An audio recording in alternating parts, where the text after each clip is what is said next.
I'm broke the boss, I flipped the script. Super Trucker Podcast got me fully equipped. Left the noise behind, now I'm stacking green. Voyager Nation made me live the dream. This is why you should never work with bullshit brokers like TQL. Dun, dun, dun. All right, but let's start at the top of the key here. All right, what are some of the main reasons that, you know, these loads are getting rejected? Damage. Yep, that's going to be, and you know, so to Overage. And that's the one, man, like overage, should be, I don't feel like that should be a load rejection. But again, it's going to do that because that shipper, rather the receiver, just doesn't want that product there. And now the nightmare is yours, right? Yes. What happens when that load is damaged in transit? So some of the things that we do to protect ourselves here is pictures. Pictures are worth 1,000 words, man. You got to be taking pictures when you're loaded, because it doesn't mean that you were braking hard or, you know, like that you shifted that load. It could be that it was damaged by the person that loaded you. Yeah, also paying attention what you're getting loaded with.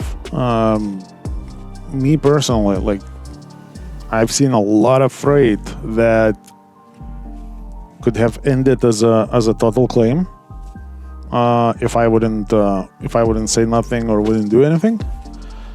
Again, it was different times back then. There was no fancy things like these.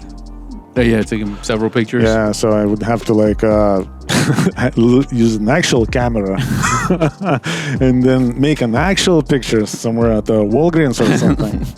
and then it would take a long time. So for the most part, the communication was the only way. But yeah, you always wanna pay attention to what you're getting loaded with, and then you want to speak up if you see something off. Like, for example, how many times I see the load just loaded improperly. Some idiot at the warehouse who doesn't know anything about loading trailers properly, who doesn't know that, you know, you can put a single pallet in the front and two to the side, two to another side, and interlock them like this. Right, yeah. They would just load one line of pallets on one wall and then the other line at the other wall.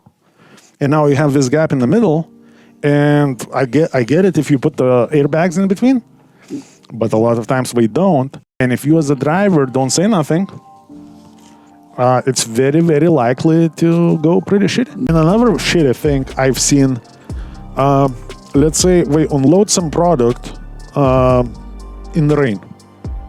So it's just like you backed into warehouse, but you know, one of those that has a gap between the trailer and the dock. And let's say it's a strong rain, and when the forklift is going in and out, some pallets we get some water dribble, right? And then it looks like it has some. It just the cardboard box has some water dots on it. That's gonna dry out in about half an hour, permanently. Nobody will ever see it. But now some idiot marks that it's water damage. Creating a major issue. It doesn't say what specifically is damaged, and now you're leaving without anything. And now if your insurance is Progressive, you just bought yourself a product and you're not even keeping it. You left it. and there you go. And that's a pretty bad scenario. So sometimes damage is not even a damage.